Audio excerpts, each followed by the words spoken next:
தமிழ்நாட்டுல முதல்ல இந்தி பள்ளிக்கூடம் எங்க திறந்தாங்க, அது யார் திறந்தாங்கன்னு தெரியுமா உங்களுக்கு? முதல் இந்தி பள்ளிக்கூடம் திறக்கப்பட்டது ஈரோட்ல. அதை திறந்தது யார் தெரியுங்களா? அதை பெரியார் தான். இது அவரே சொல்றாரு. 1955 அதை பத்தி சொல்றாரு பெரியாரு. எங்க வீட்டுல தான் தங்கி இருந்தாங்க, வடநாட்டுல இருந்து வந்தவங்க அப்படின்னு சொல்லி மோதிலால் நேரு சேர்த்தே சொல்றாரு. எங்க வீட்டுல தான் தங்கி இருந்தாங்க. அவங்க தங்கி இருந்த போது அவங்க வந்து போனது ஞாபகார்த்தமா ஏதாவது செய்யணும்னு நான் நினைச்சேன்.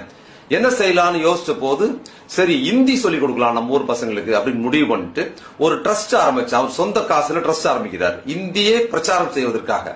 அவரே சொல்றாரு, அதை ஆரம்பிச்சேன், இந்தியை பிரச்சாரம் செய்யலாம், இந்தியை சொல்லிக் கொடுக்கலாம் அப்படின்னு சொல்லி அவங்க ஞாபகார்த்தமா ஆரம்பிச்சேன்.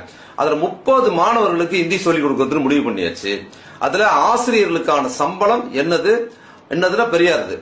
அப்புறம் 15 மாணவர்களுக்கான செலவு என்னது, மீறி 15 பேருக்கான செலவு காங்கிரஸ் கட்சி இது அப்படின்னு வகைப்படுத்தி இந்த ட்ரஸ்ட் உருவாக்கி அவங்களுக்கான சாப்பாட்டு செலவு, தங்குற இடம் எல்லாத்தையும் நான் பாத்துக்கிட்டேன். அது எங்க அப்பா சமாதிக்கு பக்கத்துல அதை வச்சுக்கிட்டேன்.